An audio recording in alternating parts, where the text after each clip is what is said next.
Good afternoon to dear students.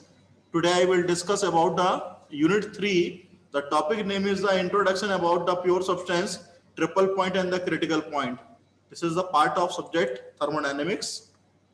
What are the outlines of the today lectures? That it is the introduction, definitions of the pure substances, phase changes of a pure substances, constant pressure steam generation process, critical point and triple point.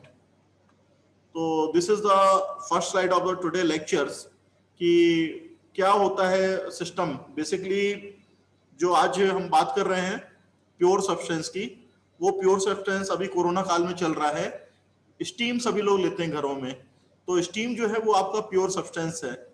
Steam लेना फायदेमंद भी माना गया है और steam को pure substance भी माना गया है। तो स्टीम बन कैसे रही है? सबसे पहली बात यह है कि स्टीम को हम तैयार कैसे कर रहे हैं। स्टीम डायरेक्टली तो बनती नहीं है, सभी को पता है।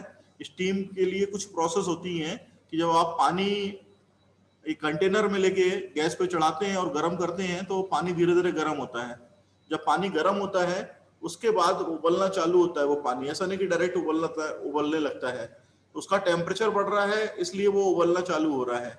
सैचुरेशन टेम्परेचर पे वो उबलना चालू होता है, बॉइलिंग करना चालू होता है और आफ्टर द बॉइलिंग कंडीशन वो धीरे धीरे वो स्टीम के फॉर्म में जनरेट होना चालू होता है। उसमें वेट स्ट्रीम आती है जिसमें कि मॉइस्चर पार्टिकल भी रहते हैं यानी वाटर पार्टिकल्स भी रहते हैं। देन उसके बाद मॉइस्चर पार्टिकल के बाद यदि आप बात करेंगे तो उस स्टीम को यदि फर्दर हीट सप्लाई की जाती है तो वो ड्राई स्टीम में कन्वर्ट होनी स्टार्ट हो जाती है। मतलब वाटर पार्टिकल फिर पूरी तरीके से गायब होना स्टार्ट हो जाते हैं और उस कंडीशन को हम ड्राई स्टीम का नाम देते हैं। और उस ड्राई स्टीम को फिर गर्म करेंगे तो वो सुपर हीटेड स्टीम बननी स्टार्ट हो जाती है। तो सुपर हीटेड स्टीम में जाने से पहले कितने तरह की प्रोसेस होती है, क्या क्या चीजें होती हैं, क्या क्या फंडामेंटल है, क्या क्या प्रॉपर्टीज है, ये सारी चीजों को पढ़ना हमें जरूरी है। तो जैसे घरों में आप जो पानी गर्म कर रहे हैं कांस्टेंट प्रेशर प्रोसेस में, उस प्रोसेस के थ्रू सारा काम हो रहा है। तो एक जो पहली स्लाइड आपकी देख रहे हैं कि एक सिंपल सिस्टम जो होता है, एक ऐसा सिस्टम जहां की मोशन के इफेक्ट को कंसिडर किया जाता है, विस्कोसिटी के इफेक्ट को कंसिडर किया जाता है, फ्लूइड शियर के इफेक्ट को कंसिडर किया जाता है, कैपिलरिटी के इफेक्ट को कंसिडर किया जाता है, एक्सटर्नल फोर्स के इफेक्ट को कंसिडरेशन किया जाता है और फिर उसके बाद होमोजेनियस जो सब्सटेंस रहता है it has a uniform thermodynamic properties. ठीक है ना, जहां की थर्मोडायनेमिक प्रॉपर्टीज जो है यूनिफॉर्म मैनर में है उसको हम होमोजेनियस सब्सटेंस बोलते हैं। ठीक है, प्योर सब्सटेंस की बात करें तो प्योर सब्सटेंस जो है होमोजेनियस फॉर्म में रहता है, इन वेरिएबल केमिकल कंपोजिशन में रहता है और जो है वन फेजेस में ये एग्जिस्ट करता है। This is called the pure substances. तो pure substances it means a homogeneous condition, chemical composition जो है not a in variable form and it may be exist in the more than one phases, that is called the pure substance. तो steam या जो vapour है वो आपकी pure substance है। Examples के रूप में यदि प्योर सब्सटेंस लेंगे तो वाटर आता है। वाटर के अंतर्गत में यदि आप देखेंगे तो सॉलिड है, लिक्विड है और वेपर फेसेस है, ये आपके प्योर सब्सटेंसेस के रूप में आता है। Mixture of liquid water and water vapour लेंगे तो वो आपका प्योर सब्सटेंसेस है। कार्बन डाइऑक्साइड लेंगे प्योर सब्सटेंसेस है, नाइट्रोजन लेंगे प्योर सब्सटेंस है। Mixture of gases such as the air as long as there is no change of phase, यदि वहां पे गैसेस की कोई भी फेज चेंज नहीं हो रही तो वो आपका प्योर सब्सटेंस है। देन मूव टू द कि प्योर सब्सटेंस को किस तरीके से डिफाइन कर सकते हैं। प्योर सब्सटेंस को डिफाइन करने का तरीका ऐसा है कि वो कंपोजिशन जो रहता है इसका होमोजेनियस फॉर्म में रहता है, उसे हम प्योर सब्सटेंस जानते हैं। अब प्योर सब्सटेंस में केमिकल एग्रीगेशंस होता है कि नहीं होता है, इनवेरिएबल केमिकल एग्रीगेशंस होता है कि नहीं होता है, ये हमें देखना है। बट प्योर सब्सटेंस को तीन भाषा में समझाया गया है। होमोजेनियस कंपोजिशन में रहता है, होमोजेनियस इन केमिकल एग्रीगेशन में रहता है। इसका मतलब है कि chemical elements must be combined chemically in the same way in all parts of the system. जितने भी केमिकल एलिमेंट हैं वो कंबाइंड रूप से एक जो दूसरे से जुड़े रहते हैं, या बोलना चाहिए केमिकली तरीके से एक दूसरे के बॉन्डिंग में रहते हैं, and that makes a parts of system. And next is the invariable in the chemical aggregations. The state of chemical combinations of the system does not changes with the time. Chemical combinations ये जो रहता है chemical aggregations, ये एक process है जहाँ पे कि chemical combinations रहता है जो कि सिस्टम के साथ में चलता है बट चेंज नहीं होता है। तो इसको समझने के लिए यहाँ पे एक डायग्राम दिया हुआ है कि स्टीम है, यहाँ पे तैयार है, इसको हम प्योर सब्सटेंस बोल रहे हैं। CO2 यदि सेपरेट में तो प्योर सब्सटेंट है, बट यदि H2 और O2 को भी आप साथ में मिला देंगे तो ये प्योर सब्सटेंस नहीं है। H2 का मतलब क्या है, हाइड्रोजन हो गया, ठीक है ना, और O2 का मतलब ऑक्सीजन यानी एयर हो गई। यदि इन दोनों को आपस में मिला देंगे तो ये प्योर सब्सटेंस नहीं रहेंगे। तो यहाँ पे तीन तरीके से प्योर सब्सटेंस को समझाया गया है। एक कंपोजिनियस में होमोजीनियस रहता है, दूसरा केमिकल एग्रीगेशन में होमोजीनियस रहता है, तीसरा केमिकल एग्रीगेशन जो रहता है वो इनवेरिएबल फॉर्म में रहता है। अब किस तरीके से फेज चेंज हो रही है अपने को समझने वाली बात है। तो यदि हम यहाँ पे एक सिलेंडर पिस्टन मैकेनिज्म देखेंगे, this is called a cylinder piston mechanism. ये आपका एक पिस्टन हो गया, यहाँ पे सिलेंडर हो गई, जो कि पानी जो है यहाँ पे एक एटमॉस्फेयर में भरा हुआ है, और उसका जो टेम्परेचर है, जो आप टेम्परेचर देख रहे हैं वो 20 डिग्री सेंटीग्रेड है।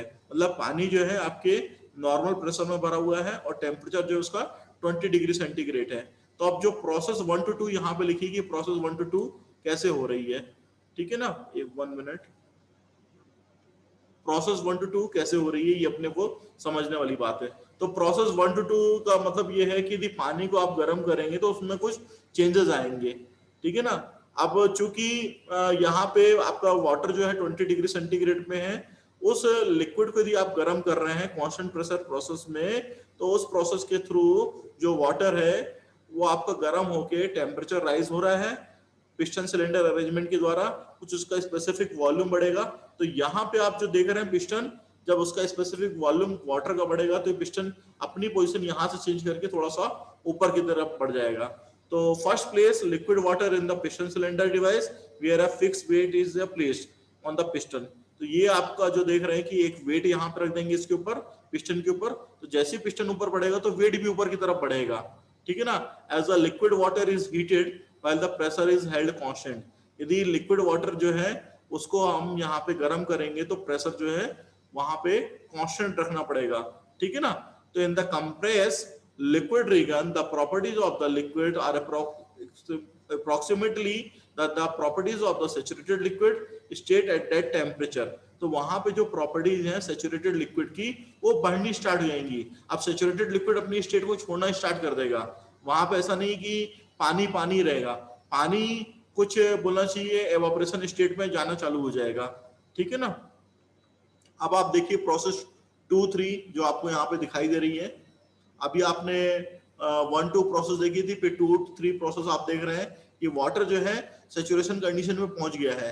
तो जो इसकी कंडीशन थी वो यहाँ से होके यहाँ पे कंडीशन आ गई है। अभी पिस्टन यहाँ पे था और पिस्टन के ऊपर वेट रखा हुआ था। अब जब उसका स्पेसिफिक वॉल्यूम बढ़ा तो वॉल्यूम बढ़ के इसकी कंडीशन यहाँ पे हो गई, तो यहाँ पे पिस्टन आपका चला गया है। तो during the phase change both the temperature and pressure remains the constant। यहाँ पे अब 100 डिग्री सेंटीग्रेड पे जब वाटर जो है अपनी स्टेट को चेंज करके स्टीम मोड पे आ रहा है तो उस टाइम पे आपका प्रेशर और टेम्परेचर जो है दोनों कांस्टेंट रहेगा। तो पानी जो है बॉइलिंग होता है वो 99.97 या 100 डिग्री सेंटीग्रेड में, जब नॉर्मल एटमॉस्फेरिक प्रेशर रहता है 1 atm या 101.325 किलो पास्कल। तो ऐसी कंडीशंस पे वाटर जो है बॉयल जब हो रहा है तो वो अपनी स्टेट को गेन कर रहा है, तो वहां पे आपकी वेपर फेस आ रही है। तो तीसरे स्टेट पे जैसे ही वाटर जो है लिक्विफाइड होके वेपर फेज में आएगा तो वहां पे इक्विलिब्रियम कंडीशंस आएगी और उस इक्विलिब्रियम कंडीशन पे सेम टेम्परेचर और प्रेशर मेंटेन रहेगा। Okay, and the process 3 to 4। अब यहाँ पे आप क्या देखेंगे 3 to 4 पे कि सैचुरेटेड वेपर जो है एग्जिस्ट कर रहा है। थोड़ा सा और पानी को गर्म किया, 100 डिग्री सेंटीग्रेड की वाटर को और गर्म किया, तो वहां पे क्या हुआ, वापस से आपका जो वाटर था वो आपकी वेपर स्टेट में जाना चालू हो गया। तो जो V4 वाली स्टेट है वो ड्राई वेपर में कन्वर्ट हो गई है। तो it is the independent property. Saturation temperature जो है या सैचुरेशन प्रेशर जो है that is the independent property, किसी के ऊपर डिपेंडेंट नहीं है। अब सैचुरेशन प्रेशर जो है ऐसा प्रेशर कहलाता है जहां की फेज चेंज हो रही है फॉर ए गिवन टेम्परेचर। यहाँ पे अब क्या होगा कि कांस्टेंट प्रेशर पे जो स्टीम को आप गर्म कर रहे थे उसके बाद यहाँ पे जब वाटर अपनी फेज को चेंज कर रहा है और बोलना चाहिए वेपर के फॉर्म में आ रहा है, तो it is called the saturation pressure conditions. तो सैचुरेशन रीजन आ जाएगा स्टीम का, उस रीजन पे टेम्परेचर और प्रेशर की वैल्यू जो भी होगी वो उसको अपने को नोट करना है। मतलब सपोज दैट सैचुरेशन टेम्परेचर आपका 100 डिग्री सेंटीग्रेड है और एटमॉस्फेरिक प्रेशर पे यदि पानी जो वेपर के रूप में यदि गर्म हो रहा है तो वो भी चल जाएगा। जैसा कि आप घरों में करते हैं कि पानी को यदि जल्दी गर्म करना रहता है तो कंटेनर के ऊपर आप एक प्लेट रख देते हैं, मतलब कंटेनर मीन्स भगोना, आपका जो भगोना है जिसमें कि पानी रखा हुआ है उसके ऊपर यदि आप प्लेट रख देंगे तो, और गैस पे ऑन कर देंगे, हीट सप्लाई करेंगे बर्नर के थ्रू, तो वहां पे आपका क्या देखेंगे कि पानी जो है जल्दी से स्टीम बन गया है, ठीक है ना, और प्लेट में भी कंडेंसेशन की प्रोसेस स्टार्ट हो जाएगी। तो कहने मतलब ये है कि प्रेशर को यदि कांस्टेंट मेंटेन करना है तो आपने उसके ऊपर प्लेट रख दी, 4 to 5 पे चले गए, फिर ड्राई पेपर को और गर्म किया, वो सुपर हीट बनने की स्टेट पे आ गई, तो स्टेट जो 5 है वो सुपर हीटेड स्टेट हो गई है। तो जो T5 है it is the greater than of the saturation temperature, जो सुपर हीटेड टेम्परेचर है वो सैचुरेशन टेम्परेचर से बहुत ज्यादा हो जाता है। एंड द थर्मोडायनेमिक जो प्रॉपर्टी है वाटर की सुपर हीटेड रीजन में, उनको सुपर हीटेड स्टीम टेबल से पढ़ते हैं। अभी हम स्टीम टेबल भी आपको कुछ दिनों बाद पढ़ना सिखाएंगे कि स्टीम टेबल कैसे देखनी पड़ती है। फिर constant pressure steam generation process की बात करेंगे, तो यहाँ पे जो आप डायग्राम देख रहे हैं 1 2 2 3 3 4 4 5, ये जो आप डायग्राम देख रहे हैं कि सैचुरेटेड लिक्विड से आपने स्टार्ट किया, शुरुआत में आपका पानी जो था 1 बार पे था, 20 डिग्री सेंटीग्रेड पे था, ये आपकी पहली इनिशियल कंडीशन थी। उसके बाद उसको लिक्विड को कंप्रेस किया, कंप्रेस करने के बाद वहां पे आपका जो पानी जब उसको गर्म किया तो सैचुरेशन टेम्परेचर पे चेंज हुआ, उसका टेम्परेचर 99.975 हुआ। अभी प्रेशर यहाँ पे कांस्टेंट है क्योंकि हमने स्टीम को कांस्टेंट प्रेशर पे ही प्रोड्यूस कर रहे हैं। उसके बाद टेम्परेचर आपका कांस्टेंट है, टेम्परेचर चेंज नहीं हो रहा है। यहाँ पे सैचुरेटेड मिक्सचर है, इसका मतलब होता है यहाँ पे वाटर प्लस स्टीम दोनों ही मिक्सअप फॉर्म में है। यहाँ पे अपनी वाटर जो है धीरे धीरे स्टेट जो है चेंज करता जाएगा, मतलब स्टीम के पार्टिकल बढ़ते चले जाएंगे और यहाँ पे आके स्टीम पूरी मिल जाएगी, वाटर पूरी तरीके से गायब हो जाएगा, यहाँ पे सैचुरेटेड स्टीम मिल जाएगी, ठीक है ना। तो ये जो पार्ट आप देख रहे हैं 2 से लेके आप 4 तक जा रहे हैं, इसका मतलब ये है यहाँ पे वाटर पूरी तरीके से कंप्लीटली स्टीम के फॉर्म में आ गया है। लेकिन 2 से 3 पे आप जाएंगे हो सकता है वेट स्टीम मिले, तो यहाँ इसकी ड्राइनेस जो फ्रैक्शन होती है वो काम करना स्टार्ट हो जाती है। यहाँ पे वेट स्टीम मिल रही है, 2 से 3 पे आप जा रहे हैं वेट स्टीम मिल रही है, यहाँ पे ड्राइनेस हो सकता है 60% रहे, 70% रहे। तो कांस्टेंट प्रेशर का जो स्टीम जनरेशन है उसके लिए भी फंडामेंटल फर्स्ट लॉ लगता है। फर्स्ट लॉ के अकॉर्डिंगली आप बात करते हैं क्या कि जितनी भी हीट ट्रांसफर हो रही है उस सिस्टम के अंतर्गत में वहां के वर्क डन के बराबर और चेंज ऑफ इंटरनल एनर्जी के बराबर है, तो यहाँ भी वही फंडामेंटल लगेगा। उसके बाद आप जब देखेंगे इधर पे 3 to 4 पे आप गए, 4 से 5 पे जो आप ऊपर जाएंगे तो आपको सुपर हीटेड वेपर मिल रही है। क्यों मिल रही है? ड्राई सैचुरेटेड वेपर को आपने फर्दर और गर्म किया, जब और गर्म करेंगे तो वो सुपर हीटेड वेपर में चेंज जाएगी। तो एटमॉस्फेरिक प्रेशर आपका कांस्टेंट है, वो चेंज नहीं हो रहा है। एटमॉस्फेरिक प्रेशर पे ही आपने स्टीम को बनाना स्टार्ट हुआ था, इसलिए इसका नाम था constant pressure steam generation process. अब स्टीम 3 तरह की होती है, जैसा कि हमने आपको बताया, वेट स्टीम होती है, ड्राई स्टीम होती है, सुपर हीटेड स्टीम होती है। तो वेट स्टीम उस स्टीम को लेता है जिस स्टीम के अंदर में mixture of water plus steam के पार्टिकल रहते हैं। तो ऐसी स्टीम जहां की आपका वाटर भी अवेलेबल है और स्टीम के पार्टिकल भी अवेलेबल है, उस स्टीम का हम नाम देंगे वेट स्टीम।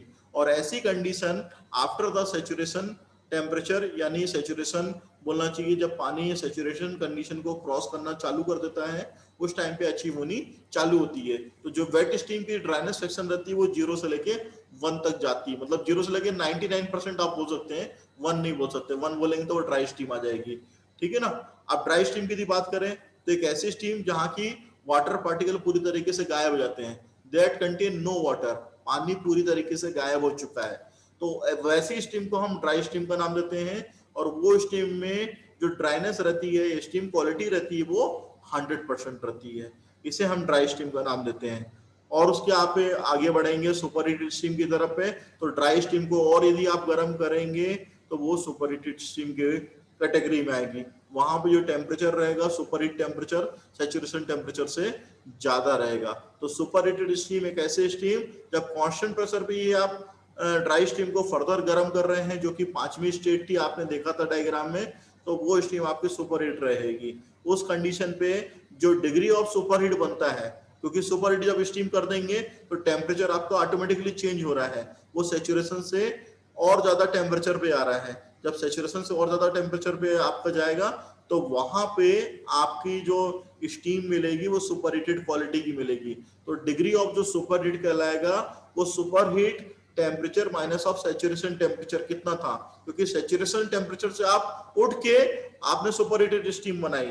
सैचुरेटेड टेम्परेचर पे आपने वाटर से पहले स्टीम को जनरेट किया, टेम्परेचर वहां पे चेंज नहीं हो रहा था, आपने प्लेट को ऊपर रख दिया कंटेनर पे, तो पानी जो है आपका गर्म होके पहले वेट स्टीम बना और उसका धीरे से वो ड्राई स्टीम बन गया, और प्लेट को जब आप छुएंगे तो वो काफी गर्म रहेगी और हो सकता है आपका हाथ जल जाए। तो इस केस में यहाँ पे सुपर हीटेड स्टीम चाहिए तो पहले आपको ड्राई स्टीम बनानी पड़ेगी। तो ये कंडीशन कंटिन्यूसली इसलिए लिखी गई है, पहले वेट स्टीम मिलती है, कभी भी स्टीम डायरेक्टली ड्राई स्टीम नहीं मिलती है। तो पहले वेट स्टीम मिलेगी जिसमें कि आपके वाटर पार्टिकल रहेंगे, साथ ही साथ में वेपर की फेज भी रहेगी, तो उस स्टीम का नाम देते हैं वेट स्टीम।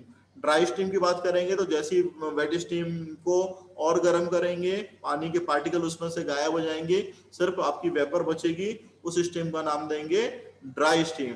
और वहां पे जो स्टीम की क्वालिटी रहती है वो 100% रहती है। इसी तरीके से ड्राई स्टीम को फर्दर आप और गर्म करेंगे तो वो सुपर हीट स्टीम में कन्वर्ट हो जाती है। तो सुपर हीट स्टीम कौन सी स्टीम कहलाती है, जब ड्राई स्टीम को आप फर्दर गर्म कर रहे हैं तो सुपर हीट स्टीम कहलाती है।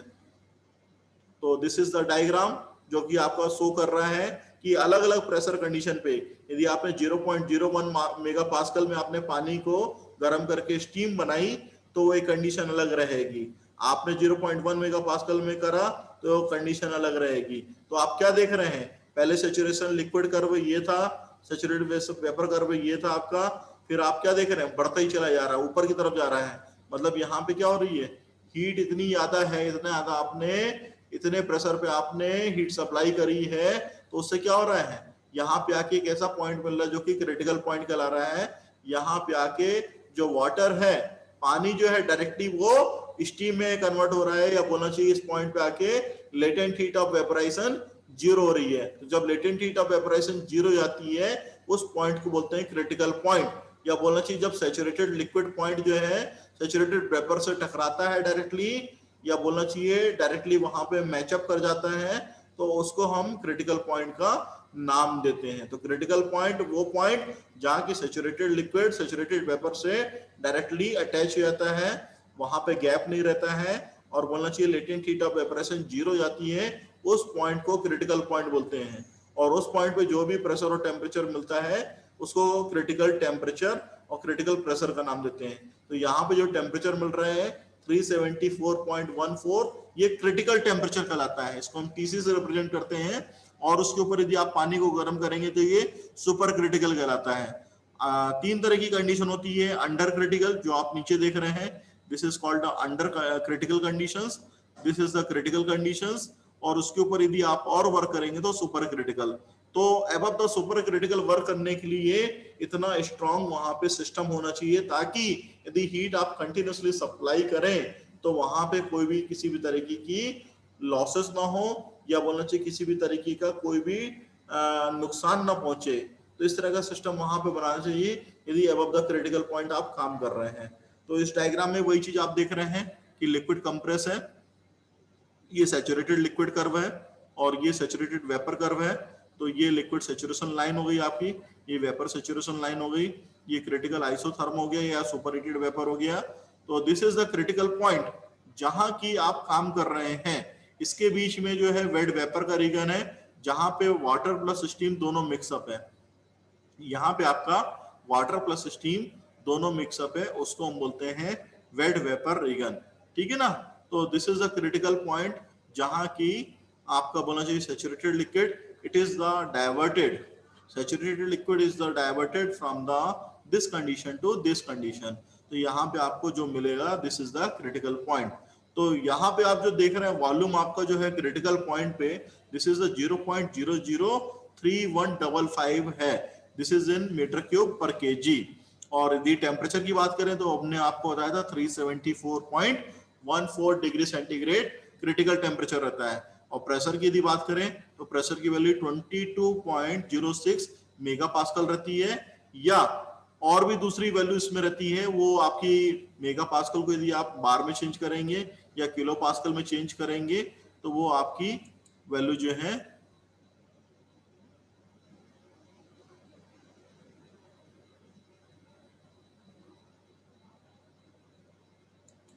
वो आपकी वैल्यू आपकी बार में भी आ जाएगी और प्रेशर में भी आ जाएगी। तो जो बार में वैल्यू रहती है वो 221 बार रहती है, ठीक है ना। चलिए नेक्स्ट स्लाइड। आप यहाँ पे क्या देख रहे हैं, saturation pressure versus the saturation temperature curve. यहाँ पे आप क्रिटिकल पॉइंट को इजिली लोकेट कर पा रहे हैं। This is the critical point, this is the compressed liquid, super heated vapour zone. यहाँ पे उसके बाद यदि आप गर्म करेंगे तो सुपर हीटेड वेपर जोन मिलेगा आपको। ये आपका लो प्रेशर वेपर प्रेशर है जो आप देख रहे हैं। तो this is the cooling process. जब यदि सुपर हीटेड वेपर को यदि आप ठंडा करेंगे तो वो कूलिंग प्रोसेस में आता है। तो start of cooling reverse process कहलाती है। जैसे आपने हीटिंग की थी वैसे ही आप कूलिंग करिए। तो जैसे ही आपकी वो हीटिंग होके सुपर हीटेड वेपर बनी थी तो सुपर हीटेड वेपर से आप पहले ड्राई सैचुरेटेड वेपर बना लीजिए। Dry saturated vapour constant temperature पे रहेगी और उसके बाद उसको आप और ठंडा करेंगे तो वो आपका 0 डिग्री सेंटीग्रेड टेम्परेचर पे आ जाएगी और उस टाइम पे जो प्रेशर रहेगा 0.61 किलो पास्कल रहेगा। तो this is the example for the cooling purpose. It is not necessary here because of the heating purpose are generally used for the formation of steam. So some fundamental terms here represented, that is called the heat of vaporization. Second is the saturation temperature and saturation pressure at which the vaporization is taking place. Cooled liquid, if the temperature of the liquid water on the cooling becomes lower than the saturation temperature for the given pressure, that is condition is called a subcooled liquid region, and the compressed liquid region where the pressure on the liquid water is the greater than the saturation pressure at a given temperature, that is called the compressed liquid condition. So compressed liquid or the subliquid subcooled liquid, that is a use for the differentiate of the from the all the saturation liquid. All the points in the liquid region indicate that the state of the compressed liquid. Okay, that is another terms, that is a superheated temperature, degree of superheat. Superheat temperature when the dry steam is further heated at a constant pressure and the temperature which is more than the saturation temperature, this is called a superheat temperature. Superheat temperature वो temperature है जब dry steam को further आप constant temperature पे गर्म करते हैं और उसके बाद स्टीम जो भी टेम्परेचर अचीव करती है तो वो सुपरहीट टेम्परेचर कहलाता है।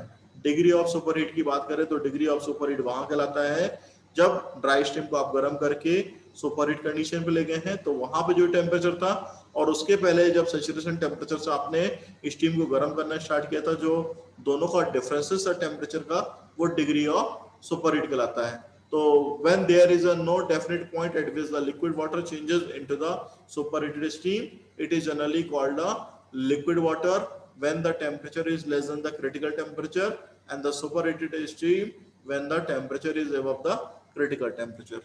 This is the graph, another graph in which all the conditions are the clearly shown, in which diagram there is the saturated liquid line जो आप देख रहे हैं, and this line is a mix up with the saturated vapor line, और दोनों line जब आपस में मीट करेंगे तो एक पॉइंट मिलता है जिसे हम क्रिटिकल पॉइंट का नाम देते हैं। इसके बाहर आप जाएंगे तो पूरा आपको वेपर मिलेगा जिसे हम सुपरहीटेड वेपर जोन बोल रहे हैं। इसके बाहर आप जाएंगे तो पूरा आपको लिक्विड जोन मिलेगा।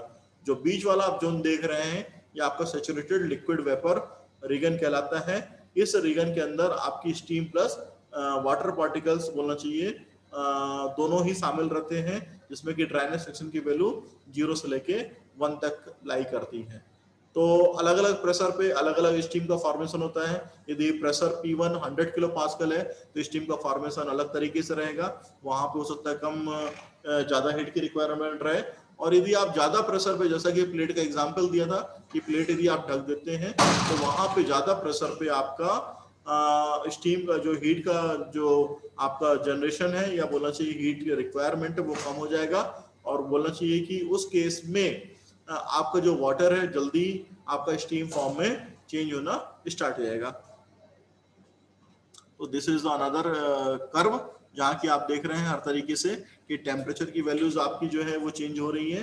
तो सुपरहीट जो टेम्परेचर है या सुपरहीट जो वैल्यूज है वो आफ्टर द सैचुरेशन कंडीशन आपको मिलती है। यहाँ पे आपका जो देख रहे हैं ये टेम्परेचर T1 कांस्टेंट है, यहाँ पे जो देख रहे हैं आप टेम्परेचर T2 कांस्टेंट है, बट T1 से ये ज्यादा है। क्यों? क्योंकि प्रेशर की कंडीशन चेंज है। यहाँ पे आप प्रेशर यदि देखेंगे तो 0.2 मेगा पास्कल रहेगा। वन एग्जाम्पल, यहाँ पे यदि आप जाएंगे तो 0.4 मेगा पास्कल रहेगा। तो according to the pressure conditions वहां पे आपको अलग अलग तरीके से क्रिटिकल पॉइंट मिलेंगे। ये इसके लिए अलग पॉइंट अलग पॉइंट मिलेगा, ये इसके लिए अलग पॉइंट मिलेगा।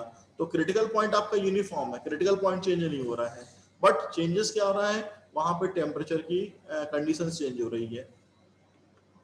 तो this is the critical pressure 22.06 या मेगा पास्कल या 221 बार कहलाता है। क्रिटिकल टेम्परेचर की बात करें तो 374.14 डिग्री सेंटीग्रेड होता है। क्रिटिकल वॉल्यूम की बात करें तो 0.003106 मीटर क्यूब पर केजी होता है। तो ये आपके 3 पॉइंट है जहाँ की आप कंडीशंस देखते हैं। तो ये लिक्विड है, यहाँ पे उसके बाद जब उसको चेंज किया तो फेज चेंज हुई, फेज चेंज खत्म करने के बाद ये वेपर कंडीशंस आई, और यहाँ पे क्रिटिकल जो प्रेशर था, क्रिटिकल प्रेशर के ऊपर यदि आप वर्क करेंगे तो जो भी प्रेशर रहेगा वो ज्यादा रहेगा क्रिटिकल प्रेशर से। इसे हम सुपर क्रिटिकल कंडीशंस भी बोलते हैं। अब ये आप जो लास्ट डायग्राम देख रहे हैं इसमें आपको ट्रिपल पॉइंट भी नजर आएंगे। तो ट्रिपल पॉइंट वो पॉइंट होता है जहाँ की सॉलिड, लिक्विड और वेपर फेज तीनों एक जगह आके मिल जाती हैं, उसको हम ट्रिपल पॉइंट बोलते हैं। तो इसमें फ्यूजन कर्व भी आपको दिख रहा है, सब्लिमेशन कर्व भी दिख रहा है, और आपका वेपराइजेशन कर्व भी मिल रहा है। तो तीनों कर्व, फ्यूजन कर्व आपका जो आता है वो सॉलिड फेज से आता है, सब्लिमेशन कर्व जो आता है वो लिक्विड फेज से आता है, और वेपराइजेशन कर्व जो है वो आपका वेपर फेज से आता है। तो ये सारे पॉइंट जहां पे आके एक जगह मिलते हैं उस पॉइंट को हम ट्रिपल पॉइंट का नाम देते हैं। ठीक है, क्रिटिकल पॉइंट आपको जब उसके अबव में आप वर्किंग करेंगे तो क्रिटिकल पॉइंट मिलेगा। तो triple point is merely the point of intersection of the sublimation and the vaporisation curve. तो जब सब्लिमेशन और वेपराइजेशन कर्व का इंटरसेक्शन होता है उस कर्व को, उस पॉइंट को हम नाम देते हैं ट्रिपल पॉइंट का। तो यहाँ पे भी दिखाया गया है प्रेशर वर्सेस टेम्परेचर डायग्राम में कि ट्रिपल पॉइंट आपको कहाँ पे मिल रहा है। तो this is the point triple point. तो जो मेल्टिंग पॉइंट है that is the substance when the expand on the freezing. जब फ्रीजिंग करेंगे तो उस टाइम पे जो सब्सटेंस रहता है वो एक्सपांड होता है, and substance at the contact on the freezing, ये अलग कंडीशंस है। फिर क्रिटिकल पॉइंट आप जो देख रहे हैं अब दिस पॉइंट यदि वर्किंग करेंगे तो आपको क्रिटिकल पॉइंट यहाँ पे नजर आएगा। तो हर तरह की प्रोसेस है यहाँ पे जिसमें कि लिक्विड टू वेपर ट्रांजिशन हो रहा है, सॉलिड टू लिक्विड ट्रांजिशन हो रहा है, सॉलिड टू वेपर ट्रांजिशन हो रहा है। There are the number of ways जहाँ की ट्रांजिशन अलग अलग तरीके से हम कर सकते हैं। लिक्विड टू वेपर आप इजीली देखते हैं कि पानी के द्वारा होता है। सॉलिड टू लिक्विड ये आपका जब कोई भी मटेरियल है जिसको कि आप गर्म कर रहे हैं उसको गर्म करने के बाद वो लिक्विड स्टेट पे भी आता है। सॉलिड टू वेपर जब इतने ज्यादा आपने सॉलिड को गर्म कर दिया जिसकी लिक्विड स्टेट नहीं आई, डायरेक्टली वेपर स्टेट आ गई, तो वो एक अलग कंडीशन कहलाती है। तो ट्रिपल पॉइंट ऑफ वाटर जो रखी गई है वैल्यूज वो 0.01 डिग्री सेंटीग्रेड पे अचीव होती है, या उसका प्रेशर उस टाइम पे 0.6117 किलो पास्कल होता है। दैट इज द पॉइंट, वहां पे आपका ट्रिपल पॉइंट के सारे जो कंडीशन है वो सेटिस्फाइड होती है। जबकि क्रिटिकल पॉइंट की जो कंडीशन है वो 373.14 डिग्री सेंटीग्रेड और जो प्रेशर रहता है 22.06 मेगा पास्कल रहता है। तो that is the today lecture.